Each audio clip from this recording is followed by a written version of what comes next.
সবার প্রথমে কালকের মানডে নাইট র নিয়ে কথা বলা যাক। ডাব্লিউডাব্লিউ বেশ কয়েকটা জিনিস অফিসিয়াল করে দিয়েছে। প্রথমে তো এটা অফিসিয়াল হয়েছে যে কালকের মানডে নাইট র রিয়া রিপ্লি শুরু করতে চলেছে। কালকের কিক অফ রিয়া রিপ্লি করবে। আর যতদূর মনে হচ্ছে যে সে ইও স্কাইকে চ্যালেঞ্জ করতে চলেছে ওয়ার্ল্ড ওমেন্স চ্যাম্পিয়নশিপের জন্য। আর এটা সম্ভবত এভলিউশন প্রিমিয়াম লাইভ ইভেন্টে আমরা দেখতে পাবো। আর তাছাড়া কালকে আমরা ট্যাগ টিম চ্যাম্পিয়নশিপের জন্য ম্যাচ দেখতে পাবো, judgment day versus new day. আর আমি তো ভুলেই গেছিলাম যে নিউ ডে এখন ট্যাগ টিম চ্যাম্পিয়ন। 9 মাসে 6 মাসে একবার দেখা দিলে তো এরকমই মনে হবে। আর আমরা ফাইনালি সিমাস ভার্সেস রুসেভের মধ্যে ম্যাচ দেখতে পাবো, যেটা একটা অনেক বড় ম্যাচ। আর আমার তো মনে হয় না যে এই ম্যাচটা শুধুমাত্র মানডে নাইট ড্রতেই শেষ হবে। আমরা এই ম্যাচটা এরপরেও বেশ কয়েকবার আরও দেখতে পাবো। যেমনটা আমরা অ্যালিস্টার ব্ল্যাকের সাথে কার্মেলো হেজের ম্যাচ দেখতে পেয়েছি, তারপর অ্যান্ড্রাডে ভার্সেস কার্মেলো হেজের পুরো একটা সিরিজ চালিয়ে দেওয়া হয়েছিল। আর সেরকমই কিছু হয়তো ডাব্লিউডাব্লিউ বানাতে পারে, কারণ এই ম্যাচটা এত সহজ, মানে এই ম্যাচটা বা বলতে পারো যে এই রাইভালরিটা ডাব্লিউডাব্লিউ এত সহজে তো শেষ করবে না। এতে কম করে হলেও আমরা 3টে ম্যাচেস তো দেখতে পাবোই পাবো। আর আমি এটা দেখতে বেশ উৎসুক রয়েছি যে কালকের এদের মধ্যে যে ম্যাচটা হবে সেটাতে কত বেশি ডিস্ট্রাকশন হবে। আর এই ম্যাচটা কে জেতে, রুসেভ নাকি সেমাস। আর আরেকটা ম্যাচ অফিসিয়াল হচ্ছে, সেটা হচ্ছে পেন্টা আর Sami Zayn versus Bron Breakker আর ব্রনসন রিড। তো এই ম্যাচটা তো হওয়ারই কথা ছিল।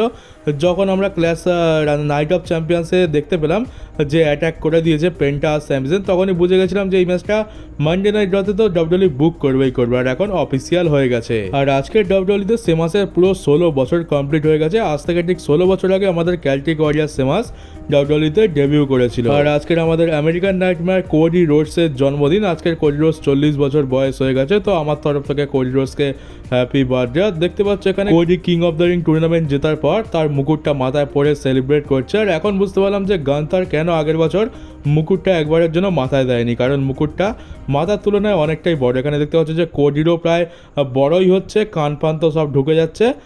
তো মুকুটটা ডাব্লিউডাব্লিউ একটু বড় সাইজেরই বানিয়েছে, ওই জন্য কুইন অফ দ্য রিংয়ের মুকুটটা মাথায় পড়লেও কিং অফ দ্য রিংয়ের মুকুটটা মাথায় পড়া যায় না সাইজের জন্য।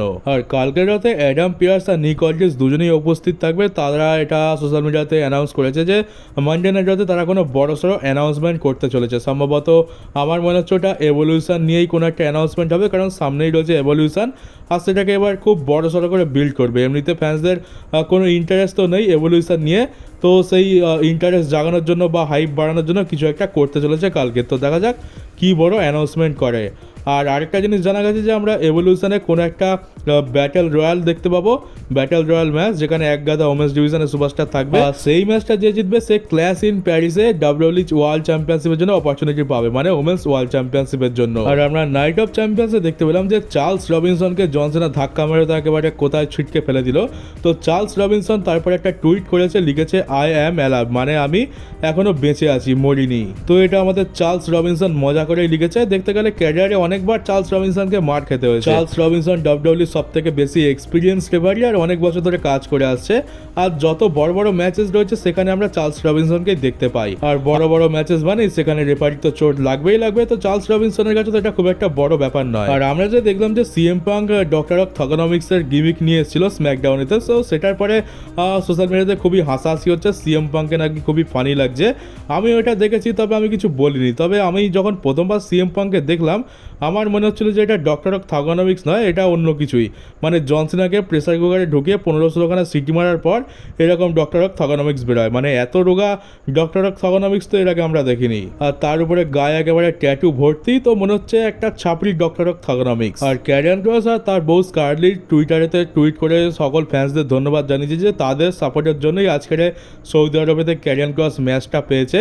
তো ধন্যবাদ জানিয়েছে তো ঠিকই আছে, কিন্তু দেখতে গেলে ক্যারিয়ান ক্রসের সাথে মনে হয় না আর বেশি কিছু হবে, কারণ ওই ম্যাচটা তো স্যামি জেনকে বুক করতে হবে সেই জন্যই বুক করা হয়েছিল। তো ওটা মনে হয় না যে ক্যারিয়ান ক্রসের জন্য কিছু ভেবে ডাব্লিউডাব্লিউ করেছিল। তারপর রেজাল্ট আমরা যা দেখতে পেলাম সেটা দেখে তো পরিষ্কার যে ডাব্লিউডাব্লিউ ক্যারিয়ান ক্রসকে নিয়ে তেমন কিছু ভাবছেন। আর হয়তো ক্যারিয়ান ক্রসকে আমরা আর কখনো পুশ পেতে দেখতেও পাবো না। মনে হচ্ছে ক্যারিয়ান ক্রসকে ডাব্লিউডাব্লিউ এবার একটা জবার হিসাবে ইউজ করবে, সে ফ্যান্সরা যত পারে সাপোর্ট করুক না কেন। আর এবার কথা বলা যাক যে সোলো সিকোবার তো পুরো ব্লাড লাইন রেডি হয়ে গেছে। টামাটোঙ্গা আসলে একেবারে 5 জন মেম্বার হয়ে যাবে। তাহলে জেকব পাটু একা তো এদের সাথে লড়তে পারবে না, সে একসাথে দুজনকে সামলাতে পারবে, কিন্তু এতজনকে তো সামলাতে পারবে না। তো এদের সাথে লড়ার জন্য তো কাউকে দরকার। তো এবার জেকব পাটুও নিজের একটা আলাদাই ব্লাড লাইন তৈরি করবে, যেখানে আমরা জিমি উসোকে দেখতে পাবো। এবারে আরও কিছু মেম্বার অ্যাড হবে। তো তারা কে হতে পারে? তো এক তো আমার মাথায় আসছে যে জে উসো, যেমনটা শুনেছিলাম যে J Uso world heavyweight championship হেরে যাওয়ার পর নিউজ এসেছিল জে উসো আবার ট্যাগ টিম ডিভিশনে ফিরে যাবে, সে জিমির সাথে মিলে আবার সেই পুরনো ট্যাগ টিম হয়ে কাজ করবে। তো সেটাই যদি হয় তাহলে এখানে তো জে উসোই ফিট বসছে, মনে হচ্ছে জিমি যদি এখানে জেকব হার্টুকে সাহায্য করে তাহলে জে উসো হয়তো এখানে যোগ দেবে, কারণ জে উসোকে আর সেই মেন ইভেন্ট লেভেলে তো দেখা হয় না, সে নামেই শুধু মেন ইভেন্ট জে উসো, আসলে সে মিড ইভেন্ট জে উসো। তার দম কত দূর আর তাকে দিয়ে কত কী করা সম্ভব সেটা ডাব্লিউডব্লিউ ভালো মতো বুঝে গেছে। আর এখনও যদি ডাব্লিউডব্লিউ জে উসোকে সেই টপেই রেখে দেয় তাহলে তো আরও বেশি ব্যাকল্যাশ পাবে, তো ওতে আর তো আর কিছু বলার নেই।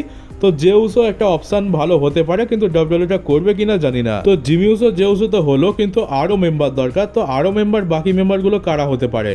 তো সেটা প্রায় একেবারে কনফার্ম হয়ে গেছে একটা নাম, সেটা হচ্ছে যে লান্স অ্যানোয়াই। সোলো সিকোভা জেকব হার্টুকে হারানোর পর যখন আমরা হিকালিওর ডেবিউ দেখতে পেলাম তখন লান্স অ্যানোয়াই একটা টুইট করে, সেখানে সে একটা ভাববার ইমোজি দিয়ে পোস্ট করেছে।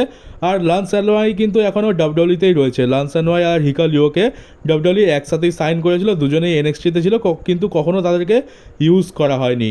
হিকালিও তো ডেবিউ হয়ে গেছে, এবার বাকি রয়েছে লান্স অ্যানোয়াই। তো আমার মতে জেকব হার্টুর টিমে লান্স অ্যানোয়াই ডেবিউ করতে চলেছে, না হলে এতদিনে তো ডাব্লিউডব্লিউ লান্স অ্যানোয়াইকে এনএক্সটিতে ডেবিউ করে দিত, করায়নি যখন, তখন সে ব্লাড লাইনের স্টোরিতেই এন্ট্রি নেবে। তো আমার মতে জেকব হার্টুর টিমের একটা পার্মানেন্ট মেম্বার মানে হবেই হবে, এটা তোমরা ধরে নাও, শুধু সময়ের অপেক্ষা। লান্স অ্যানোয়াই সেই মেম্বারটা হতে চলেছে। আর এবার শুধু লান্স অ্যানোয়াইকে দিয়ে তো হবে না, কারণ ওদের টিমে 5 জন মেম্বার রয়েছে, তো দেখতে গেলে আরও মেম্বার দরকার। তাহলে আরেকটা মেম্বার কে হতে পারে? সেটা হচ্ছে জিলা ফাটু। যখন রোমানের ব্লাড লাইনের সাথে সোলোর ব্লাড লাইনের স্টোরি চলছিল তখন আমরা জিলা ফাটুর অনেক মেনশন দেখতে পেয়েছি, মানে জিলা ফাটু আসছে, চলেই এসছে, ডাব্লিউডব্লিউ তাকে সাইন করতে ইন্টারেস্টেড আছে, এমনটা আমরা অনেক শুনতে পেরেছি। কিন্তু তারপরে ডাব্লিউডব্লিউ ব্লাড লাইনের স্টোরিটাকে এন্ড করে দেয়, তো জিলা ফাটুটা দরকারও পড়েনি। আর তার উপরে এখন যেহেতু ব্লাড লাইনের স্টোরি আবার শুরু হয়েছে তো জিলা ফাটুর দরকার পড়তে পারে। আর জিলা ফাটু সব কিছু ঘটনা দেখার পর একটা টেলিফোনের সাইন মানে ইমোজি দিয়েছে, তো জিলা ফাটু এটা বলতে চাইছে যে শুধুমাত্র একটা কলের অপেক্ষা, তারপরে আমি ডাব্লিউডব্লিউতে চলে আসবো, মানে ডাব্লিউডব্লিউ যদি তাকে আনতে চায় তো আনতে পারে, রাস্তা খোলা রয়েছে। তো মেবি এখানে জিলা ফাটু একটা বড় ভালো অপশন হতে পারে, যদি ডাব্লিউডব্লিউ চায় তো জেকব হার্টুর টিমে জিলা ফাটুও এন্ট্রি নিতে পারে। তো এখন অনেকগুলো অপশন কিন্তু খোলা রয়েছে, এবার দেখতে হবে যে ডাব্লিউডব্লিউ কী করে। ডাব্লিউডব্লিউ ব্লাড লাইনের মেম্বারদের দিয়ে টিম বানায় নাকি আলতু ফালতু সুপারস্টারদের জুড়ে তাপ্পি মেরে একটা টিম বানিয়ে যা করে সোলো সিকোভার এগেনস্টে চালিয়ে দেবে।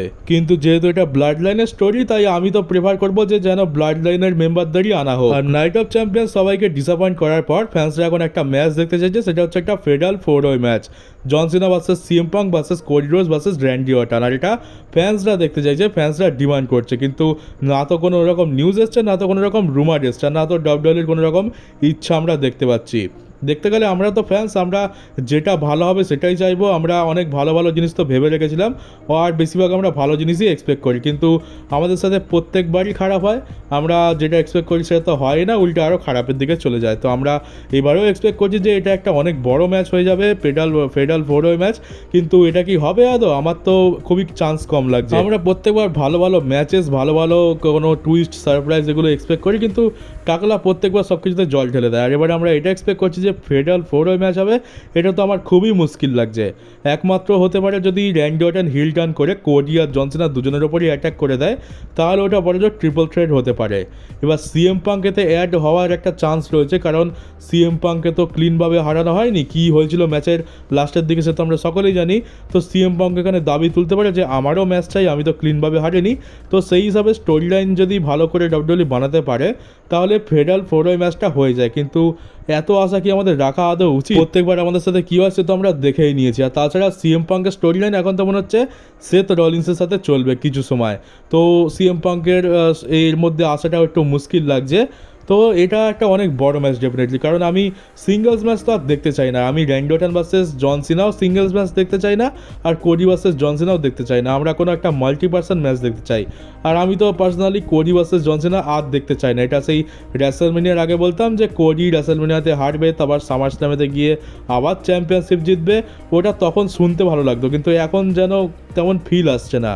তো তো আমি কোনো সিঙ্গলস ম্যাচ তো দেখতে চাই না এখানে। সব থেকে ভালো এটাই হবে যে র্যান্ডি অর্টন হিল টার্ন করুক, দুজনের ব্যান্ড বাজাক আর তারপরে এই ম্যাচের মধ্যে ঢুকে যাক। আর না হলে সিএম পাঙ্কও যদি অ্যাড হয়ে থাকে ফেডাল 4 ম্যাচ বানিয়ে দেয়, তাও সেটা একটা ভালো সম্ভাবনা আছে।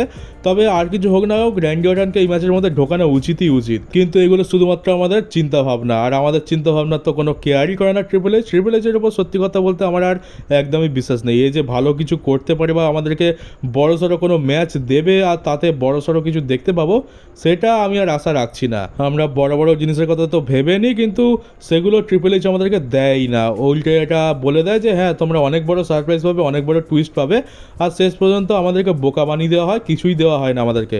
সারপ্রাইজ টুইস্ট তো দূরের কথা, একটা ভালো ম্যাচও আমরা পাই না। তো আমরা এবার এর উপর কীভাবেই বা বিশ্বাস করবো? তবে দেখতে গেলে আইডিয়াটা খুবই ভালো।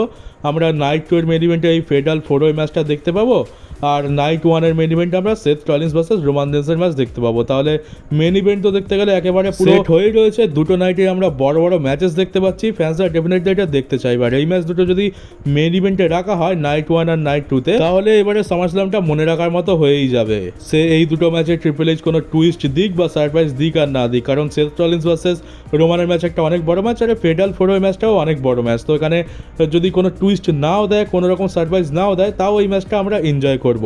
কিন্তু সত্যি কথা বলতে আমি তো এখন দূর দূরান্ত পর্যন্ত এরকম কিছু দেখতেই পাচ্ছি না যে এই ম্যাচটা ডাব্লিউডাব্লিউ আদৌ করাতে পারে। আর এত বড় ম্যাচ আমাদেরকে উপহার দেবে ডাব্লিউডাব্লিউ, এটাও আমার বিশ্বাস হয় না। তো জানি না কি ওয়েট করছে কপালে, 1-2 সপ্তাহ পরই সবটা পরিষ্কার হয়ে যাবে যে আমরা এটা আদৌ দেখতে পেতে চলেছি নাকি প্রত্যেকবারের মতো হতাশাই আমাদের কপালে জুটবে। তো চলো গাইজ, এই ছিল আজকে নিউজ ভিডিও। কেমন লাগলো কমেন্ট বক্সে অবশ্যই জানিও। নতুন তাহলে চ্যানেলটাকে সাবস্ক্রাইব করে নোটিফিকেশন বেলটাকে অবশ্যই অন করে দিও, আর ভিডিওটাকে শেয়ার করতে ভুলো না। তো চলো, কাল একটা নতুন নিউজ ভিডিও নিয়ে দেখা হবে।